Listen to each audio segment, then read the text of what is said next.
Yes, welcome back. Indeed, we are in the home stretch and we're talking to Izu Ojukwu, a film director, the clip of whose film we just saw, and that film is called 76, and it's touted to be the largest budget Nigerian film. Is that true? Well, honestly, I don't think so. I don't think so. I think it's the budget is high, but may not have been the largest budget Nigerian film. Okay, Maybe. all right.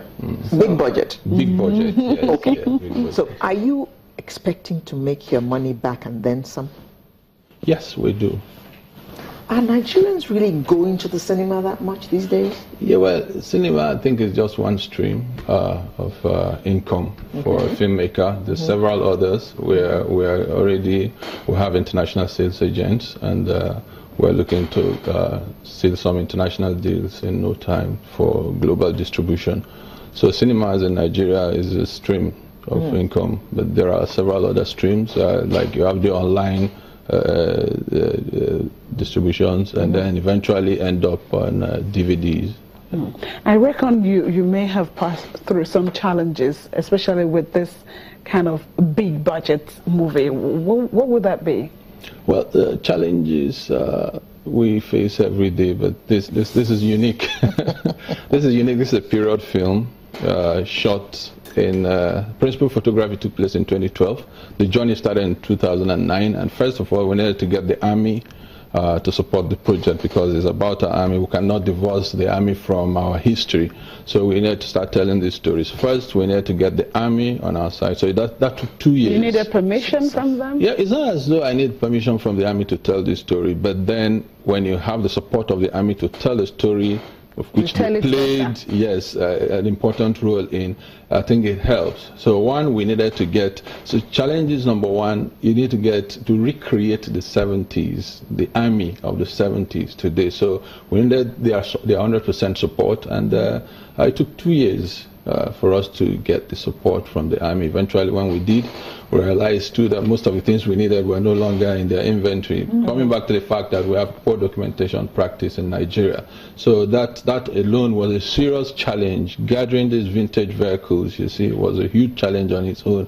And then in Nigeria of today, there's no restricted environment or secluded environment where you want to say you want to shoot a period film. You have every modern day element staring at you. No universal. So you have every modern element staring at you wherever you point your camera. So it's a huge challenge, and but we wanted to do it and do it right within the resources available. But the army eventually gave us their support, and they sent instructors from the Defense Academy who trained our actors for 28 days before they came on board. We had challenges quite well, but then again, the actors, some of them were not even born in the 70s. So to recreate a moment in history that you can not part of. Yes, you're not part of it. It's also a huge challenge on its own. Yeah. Did the army supply you with any pieces of information regarding the story itself? Yes, the army did. We did our research. We carried out our research long before the army. And then, of course, the former president Obasanjo was also, helpful too, because we met him and he gave us his perspective, But the story is really not about the coup. It's about soldiers and their wives. It's a love story between an army officer and his wife, and that's so because the officers' wives are often neglected. They are the true soldiers. These soldiers fight every day. A dead man is gone.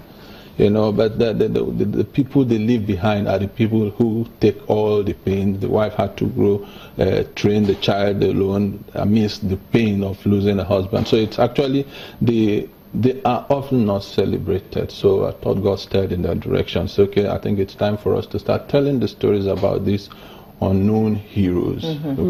Is it true that your story is entwined in this movie somewhere?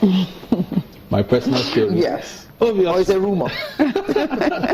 Yeah, well, a director must have a personal relationship with the world around the story you are directing. So once in a while, something that happened, you have definitely, I'm interpreting the story from the officer's wife's point of view, but in trying to create, it's a blend of history and fiction. So somehow my personal experience, I was a very little boy at the time of the coup, but I also grew up in the 70s. So I saw one or two things that enabled me try to recreate one moment or two in my history. Okay, Yeah. and you've been around the Nigerian film industry for about a decade, I guess? Yeah, or close to it, or more than it? I called my first shot in 1993. Okay, so we're talking about 23 years. How is it that this has changed you?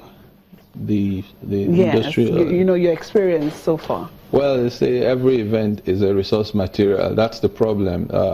You no longer see things from like a normal human beings. When things happen to you or happen to someone close to you, the first thing that comes to you is, wow, how am I going to recreate things? So the world sort of becomes too artificial for you. So that's what sometimes it's almost like you don't have feelings anymore, which is not, sometimes it's bad, but on the job it's good. But when you leave the job, you need to interact with people, and sometimes you think you really don't have a life because everything for you is drama. So that's how, it has changed me. And over time,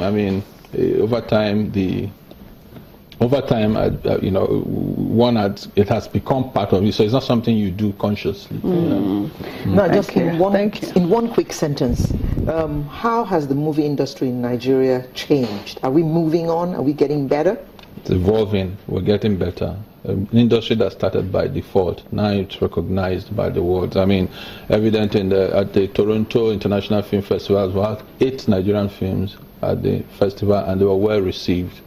Thank you. So I'll say well done, Nigerian directors, Nigerian actors and actresses. Well done, Izu Ojukwu, a film director. Thank you very much for coming on Sunrise this morning. Thank you. And it's a wrap for today. Yes. We'll bring you a fresh package and hope you enjoy being with us this morning. My name is Alero Edu, wishing you all the best through the weekend and into next month. Thank you so much for sharing your time with us. I am Yomi Otaibe.